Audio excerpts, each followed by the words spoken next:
खेतों से निकलकर अब किसान अपनी फसलों को कैसे बेचेंगे, इसका बीड़ा अब जायका प्रोजेक्ट ने उठाया है। जी हां, आपको बता दें कि अब किसानों की लॉटरी जो है वो लगने वाली है। ऐसा हम इसलिए कह रहे हैं क्योंकि अब जो किसान हैं इन्हें अपनी फसलों को बेचने के लिए डिजिटल प्लेटफॉर्म जो है वो मुहैया करवाया जा रहा है जायका प्रोजेक्ट के जरिए। जी हां, बता दें कि जहां एक और सरकार की ओर से किसानों को बेहतर से बेहतर सुविधाएं देने की कोशिश की जा रही है, तो वहीं जायका प्रोजेक्ट ने भी अब किसानों की सुविधाओं का जो बीड़ा है वो उठा लिया है, जिसमें अब डिजिटल प्लेटफॉर्म के जरिए जो किसान हैं अपनी फसलों को बेच सकते हैं, बाजार तक पहुंचा सकते हैं और साथ ही साल 2029 तक इन किसानों को आर्थिकी के तौर पर इन्हें मजबूत किया जाए, इसको लेकर भी कदम जो हैं वो उठाए जा रहे हैं। तो वहीं आपको बता दें कि लगभग 296 ऐसे गांव हैं जहां पर इस पहल की शुरुआत हो चुकी है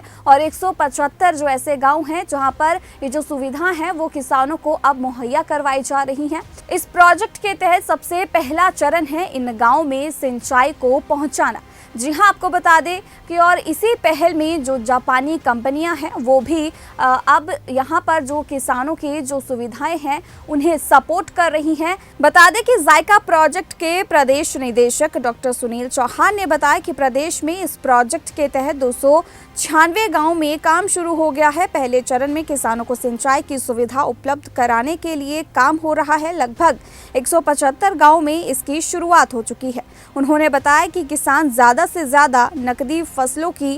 तरफ चले, इस पर फोकस किया गया है, जिसमें जापान की कंपनियां प्रोजेक्ट में अपना टेक्निकल सपोर्ट दे रही हैं। बता दें कि हिमाचल प्रदेश में सिंचाई को बढ़ावा देने के लिए जायका चरण 2 तहत 296 गाँव में विभिन्न स्तर पर काम की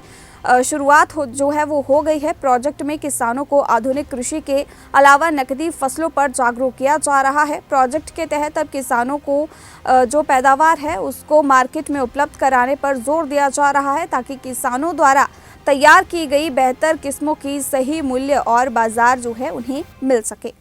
2021 के जून से हमारा जो चरण 2 है परियोजना का वो शुरू हुआ था और इस पे जो लगभग 296 जो गांव हैं पूरे हिमाचल प्रदेश में, उसमें सिंचाई सुविधा का सृजन करना एक उद्देश्य है। उसके साथ साथ किसानों को आय अर्जन के लिए जो हाई वैल्यू कैश क्रॉप्स हैं उसकी तरफ जो है उनकी कैपेसिटी बिल्डिंग करना जो है वो हमारा दूसरा मुख्य उद्देश्य रहता है। तीसरा हमारा इस बार जो इस परियोजना में मार्केट लिंकेजेस जो है वो उनको एस्टेब्लिश करना, ताकि किसान जो इस इरिगेशन का इंफ्रास्ट्रक्चर डेवलप करने के बाद, ट्रेनिंग और कैपेसिटी बिल्डिंग के बाद जो है जो प्रोड्यूस है उससे वैल्यू रियलाइजेशन करवा के अपनी लाइवलीहुड या आय को जो है वो इस स्तर तक ले जा पाए कि उसके ऊपर स्थायी रूप से जो है वो निर्भर हो जाए। तो इसी कड़ी में हमारे जो कार्यक्रम चले हैं वो 296 गांव में हमारे लगभग सभी जगह जो है वो संस्थाएं किसानों की बन चुकी हैं, उनका पंजीकरण हो चुका है। उसके लिए जो सिंचाई सुविधा सृजन करने के लिए जो एक एस्टिमेशन का काम है वो भी कंप्लीट हो चुका है और लगभग 175 जो गांव हैं उसमें सिंचाई सुविधा पे काम जो है वो हमारा शुरू होने जा रहा है, हो गया, लगभग 150 में शुरू हो गया है, बाकी 25 में शुरू होने जा रहा है। तो हम जो 50% का जो आंकड़ा है हमारा से आगे चले गए हैं। हमारा चौथा साल अभी इम्प्लीमेंटेशन का चला है, 2029 तक के परियोजना चलेगी। लेकिन इसमें जो सबसे इम्पोर्टेंट जो है वो हमने पोस्ट हार्वेस्ट का जो हमारा पार्ट है उसके ऊपर जायका और प्रदेश सरकार जो हिमाचल प्रदेश की सरकार है उसका मेन थ्रस्ट है कि सस्टेनेंस देने के लिए जो है वो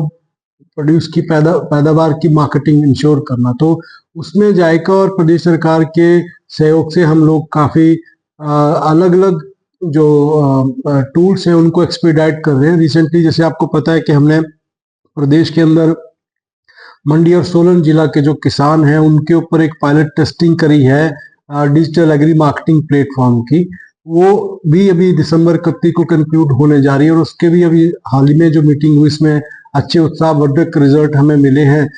यूथ है खासकर, उनको एक नया मार्केटिंग चैनल जो डिजिटल प्लेटफॉर्म है उस ग्रुप में मिले तो वो अपनी आय को सुदृढ़ कर पाए। इसके अलावा हमारे पास जायका के सहयोग से जापानीज जो कंपनीज हैं, जापानीज जो एंटरप्रेन्योर्स हैं, जो यहाँ पे नई टेक्नोलॉजी भी स्पॉन्सर कर रहे हैं प्रदेश के लिए, और साथ में यहाँ से जो पैदावार है उसको भी जापान या उनके बिजनेस के लिए कैसे सोर्स कर पाए, उसके ऊपर भी विचार विमर्श चला है। तो इसमें अलग अलग जो जायका के जो मिशन है, टोक्यो से, दिल्ली से, या जैसे श्रीलंका से मिशन आया था एक, इस तरह से लगभग 8 से 9 मिशन पिछले 2 साल में जो है वो प्रदेश के अंदर आ चुके हैं, और सारी तवज्जो इसी पे जा रही है हमारी के इस